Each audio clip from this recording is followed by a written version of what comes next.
Hello friends, welcome back to unboxing technology. तो आज मैं आपको बात करने वाला हूँ मोबाइल फ़ोन के साइड इफ़ेक्ट। मोबाइल फ़ोन के साइड इफ़ेक्ट आप पर या फिर आपके बच्चे पर किस तरीके से पड़ते हैं। जनरल ये सुनने में बड़ा ही नॉर्मल लगता है, यार मोबाइल के तो नॉर्मल से साइड इफ़ेक्ट होते हैं, इतना कोई हाई लेवल के साइड इफ़ेक्ट नहीं होते।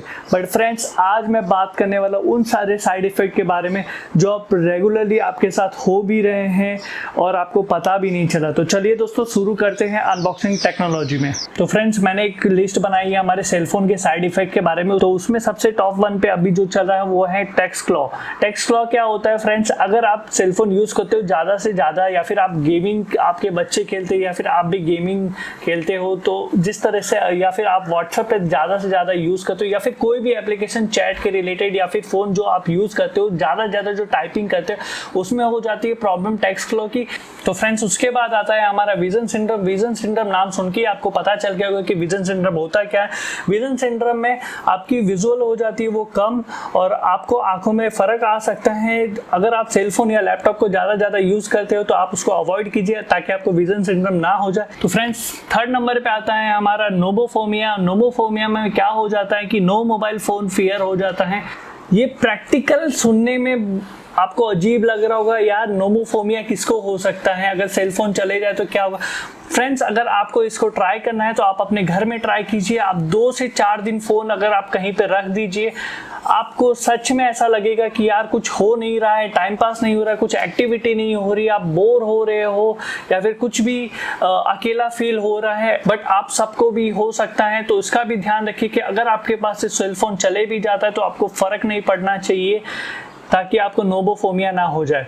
4th नंबर पे हमारा आता है Phantom pocket vibration syndrome. Phantom pocket vibration syndrome में होता क्या है कि फॉर एग्जांपल अभी आपका पड़ा है बाजू में सेल फोन, और सेल फोन वाइब्रेट नहीं किया, किसी और का फ़ोन वाइब्रेट कर रहा है, या फिर आपको क्या लग रहा है कि आपका फ़ोन वाइब्रेट किया है, यू आर फीलिंग कि मेरा ही फ़ोन वाइब्रेट हुआ है, और आप उसको बार बार चेक करो। या फिर ऐसा कभी कभार हमें वाइब्रेशन या फिर रिंगटोन सुनाई देती है, जिसकी वजह से हमें फील होता है कि हमारा सेलफोन ही बज रहा था, या फिर हम उसको बार बार चेक करते हैं। तो कुछ ऐसा आपको होता है तो आप भी हो सकते हैं फैंटम पॉकेट वाइब्रेशन सिंड्रोम के शिकार।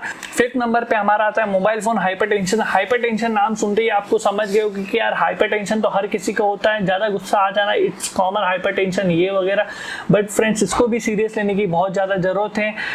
इसमें क्या हो जाता है, हमारा ब्लड फ्लो जो हो जाता है वो रेज हो जाता है, और हार्ट अटैक और स्ट्रोक होने की प्रोबेबिलिटी बढ़ जाती है। और सबसे इम्पॉर्टेंट चीज आज मैं बताने वाला हूँ कि जो कोई पेरेंट्स ये समझते हैं कि अगर उनके बच्चे मोबाइल फोन चलाने में एक्सपर्ट है, या फिर वो इजीली फोन हैंडल कर लेते हैं, या फिर उनको यूट्यूब की लत पड़ गई है, या फिर टिकटॉक देखने की लत पड़ गई है, बार बार फोन स्क्रॉल डाउन करते हैं। आई थिंक सो बच्चे रहते हैं 3, 4, 5 साल के, और उनको आदत पड़ गई सेलफोन के गेमिंग की, या फिर कुछ भी कुछ एक्टिविटी करते हैं सेलफोन के अंदर। बट मैं आप सबको बता देना चाहता हूँ, अगर आपके बच्चे ऐसी एक्टिविटी कर रहे हैं तो आपके बच्चों को क्या हो सकता है। नंबर 1 पे हमारी लिस्ट में mental health issue. Mental health issue, ऐसा आपको सुनने में लगता है कि नहीं यार, मेरे बच्चे को तो मेंटल हेल्थ इशू कैसे होगा, कि मैं उसको अच्छे से पढ़ा रहा हूँ वगैरह, जो भी अच्छी से ट्रीटमेंट दे रहा हूँ या फिर अच्छे से गाइडलाइंस दे रहा हूँ, फिर भी आपका बच्चा अगर ज़्यादा ज़्यादा सेलफोन यूज़ करता है तो उसके मेंटल हेल्थ इशू होने का चांसेस आ सकता है। उसके बाद आता है स्लीप डिस्ट्रप्शन। स्लीप डिस्ट्रप्शन में क्या हो जाता है कि बच्चों की नींद हो जाती है कम। अगर आपने नोटिस किया होगा, अगर आपका बच्चा सेलफोन चलाता है तो उसको रात को जब वो सोने जाता है तो बिना फोन यूज किए उसको नींद नहीं आती। ऐसे में मैं आपको सजेशन देना चाहता हूँ, अगर आपका बच्चा ज़्यादा सेलफोन चला रहा है, या फिर फ़ोन को फिलहाल आपका बच्चा बिलो 5 ईयर है, तो आप उसको बिल्कुल अवॉइड कीजिए। भले ही उसको टेक्नोलॉजी का थोड़ा कम नॉलेज होगा, बट पूरी उसकी लाइफ पड़ी है सेलफोन चलाने के लिए। नॉट अ बिग डील आज के बच्चों को अगर सेलफोन चलाना दिया जाए, बट उसको कम से कम यूज़ करवाइए। और मैं तो यही कहता हूँ, बिलो 5 ईयर उसको फ़ोन से बिल्कुल अवॉइड करने की कोशिश करिए। फिर उसके बाद हमारा आता है डिस्टर्ब्ड ब्रेन एक्टिविटी। आप नाम सुन के समझ गए होंगे कि अगर बाय डिफ़ॉल्ट अगर स्लीप उसकी कम हो जाती है, मेंटल हेल्थ अगर कम हो जाती है, तो उसके ब्रेन एक्टिविटी भी कमज़ोर होने का चांसेस है। तो ईजीली आप सबको ये बता रहा हूँ कि सेल फोन को मैक्सिमम अवॉइड करवाइए अपने बच्चों के साथ, ताकि उसका जो ब्रेन एक्टिविटी वो कंटिन्यूस बना रहे। उसी के साथ पास एक और एक्टिविटी बन जाती है, वो है एकेडमिक परफॉर्मेंस। बाय डिफॉल्ट अगर आपको मेंटल और स्लीप और ब्रेन एक्टिविटी अगर आपकी बच्चों की कमजोर हो जाती हैं तो एकेडमिक परफॉर्मेंस भी कमजोर होने का चांस है। आप सबको बेसिकली पता ही होगा कि स्मार्टफोन के अंदर सबसे ज्यादा रेडिएशन इफेक्ट होता है। आप खुद अवॉइड कीजिए और अपने बच्चों को भी बोलिए कि वो सेलफोन को मैक्सिमम अवॉइड करें।